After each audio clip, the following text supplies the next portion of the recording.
Welcome to That's Good Broncos. I am Brandon Perna, and the last player from the Shanahan era, Ryan Clady, is no longer a Bronco. Johnny Manziel may be homeless, and is the Broncos' most recent contract offer to Von Miller enough to keep him in Denver? I don't know, but if Von Miller is so strapped for cash, why are you filling out a job application? I'm a geek. I've always wanted to join the squad. That he's applied for and accepted a second part-time job with Best Buy's Geek Squad, well, John Elway may have to offer him more money. That's good, Broncos.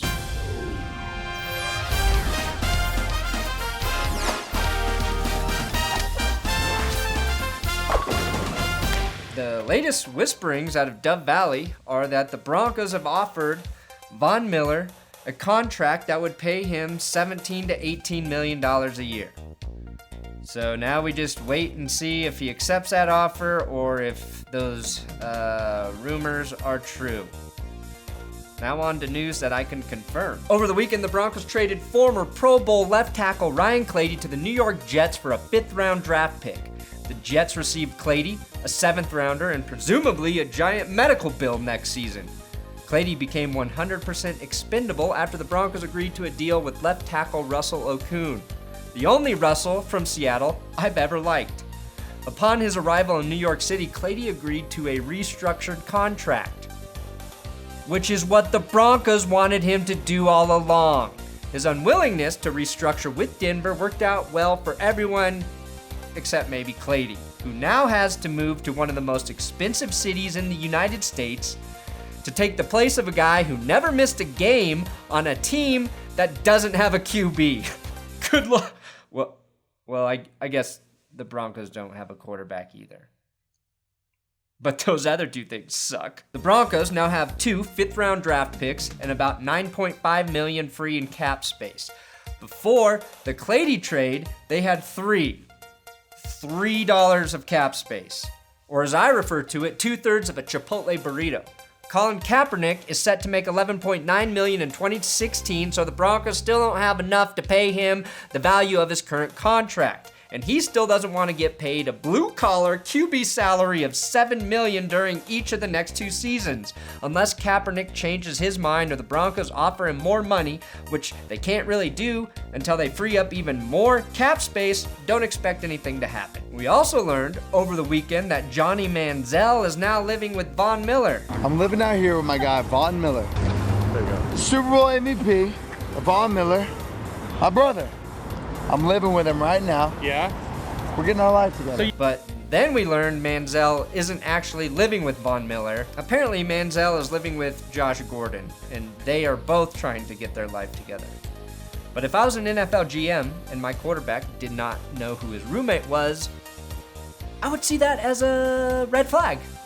Yeah, a red flag. Living with or in the same city as Von Miller isn't important. What is important is that Miller said this about Johnny Manziel.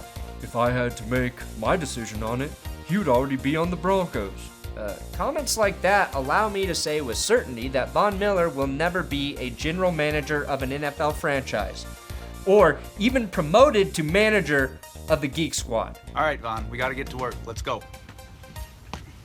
This Johnny Manziel story came about through TMZ Sports, or sports fans refer to it, ESPN's aborted child that somehow survived and now tries to ruin athletes' lives by posting only videos of them getting into trouble to piss off their mother that didn't want them. ESPN.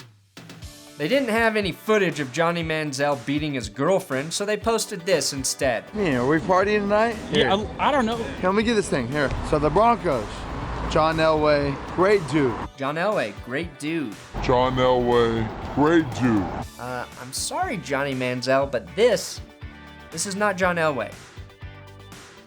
And I think he likes to be called the Duke. Whatever happens, I love ball. Whatever happens, I love Cup. Do you think they care if you're partying a little bit? Is there anything wrong with that? Partying, I don't think there's anything wrong with partying, bro. Yeah. Unless you're supposed to be good at football, dipshit. Maybe you should be saving some of those brain cells so you can learn to read a fucking defense. but that might be too much to ask unless all defensive positions are changed to bro or guy. My guy. It's my guy Dan. My guy Von Miller. Great dude. Picked up, bro. Okay, confident. Somewhere, bro. Johnny, can you identify the Mike linebacker? Somewhere, bro. Well, how do you expect to play quarterback? I'll just go out there, scramble a bit, and get the ball to my bro so those other bros can't tackle him, and he'll score touchdowns all freaking day. The most fascinating thing Mr. Manziel said was this. Walking out, I don't know, being you always chill, seem calm, being cool. Yo, Yeah, I'm yeah, cool. you're cool, I'm you're not cool. drunk. Yeah, okay. I didn't say you're drunk. No, you are drunk. Enjoying great food. I go with my guy John Tezarian. He's here. Let's do it. All right, you're having a good time. He's essentially a dumb, drunk Tim Tebow minus the work ethic. And I don't think he goes to church. I don't hate Johnny Manziel. I just hate everything he does and says and how he acts and how he looks. That's all I hate about him. And I'm just getting tired of him being linked to the Broncos. That's all. But that's because I'm a jealous guy who, when somebody's making a shit ton of money for being a dick, just really makes me so wish that I could be an asshole and have a lot of money. Thanks for watching another episode of That's Good Broncos. Make sure you subscribe here. Give me a follow on Twitter at Brandon Perna. Tweet to me because I'm pretty bored sometimes. And make sure you check out my friends at the Mile High Report. They're posting all my videos there. Go check them out, milehighreport.com.